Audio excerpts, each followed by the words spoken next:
Matt Hamilton, l'ancien directeur des relations avec les développeurs chez Ripple, a exprimé sa position optimiste sur le XRP. Il s'est également moqué de la communauté pour avoir diffusé des théories du complot à propos de la norme ISO 20022. Hamilton estime que le XRP Ledger reste la meilleure technologie pour les paiements décentralisés. Il reste optimiste quant au stablecoin malgré son scepticisme à l'égard de la communauté.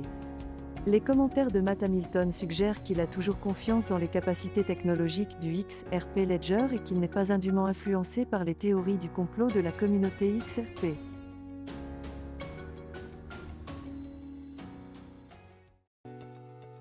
EOS Network Ventures a engagé 20 millions de dollars de capital pour développer des applications et des produits de jeux sur le réseau EOS, avant le lancement de la machine virtuelle Ethereum en avril. Cette campagne de financement est menée par le PDG de la fondation EOS, Yves Larose, et devrait attirer les développeurs et les constructeurs vers la blockchain EOS. Cet engagement vise à améliorer la valeur du jeton EOS et à renforcer la valeur des applications et des projets défis sur la plateforme. Cependant, les utilisateurs disposent de nombreuses autres options sur un marché cryptographique concurrentiel. Cet article traite de l'engagement d'EOS Network Ventures à investir 20 millions de dollars dans des applications et des produits de jeux sur le réseau EOS. Il s'inscrit dans la stratégie de croissance renouvelée d'EOS et devrait attirer des développeurs et des constructeurs.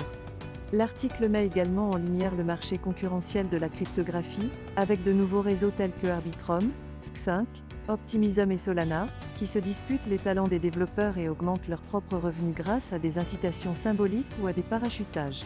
Cet engagement est susceptible d'augmenter la valeur du prix des jetons EOS et d'augmenter la valeur des applications décentralisées basées sur EOS.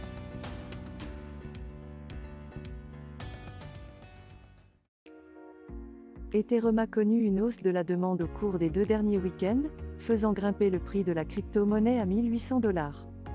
La plateforme d'analyse en chaîne Sentiment a noté que les frais de transaction Ethereum étaient tombés en dessous de 2 $. Cela pourrait être le signe d'une accumulation d'investisseurs et d'une possible hausse jusqu'à la barre des 2000 $. De plus, les données de Glassnode ont révélé que les transactions pures en net dominaient le réseau. Cela suggère que cela pourrait avoir un impact positif à court terme sur le prix de l'ETH. Cet article fournit un examen approfondi de l'état actuel d'Ethereum. Cela montre que la demande pour l'altcoin King a considérablement augmenté, alors même que le prix atteignait 1800 $. La plateforme d'analyse en chaîne Sentiment a noté que les frais de transaction sur Ethereum étaient tombés en dessous de 2 $, ce qui est un bon signe pour que l'ETH atteigne le niveau de 2000 $.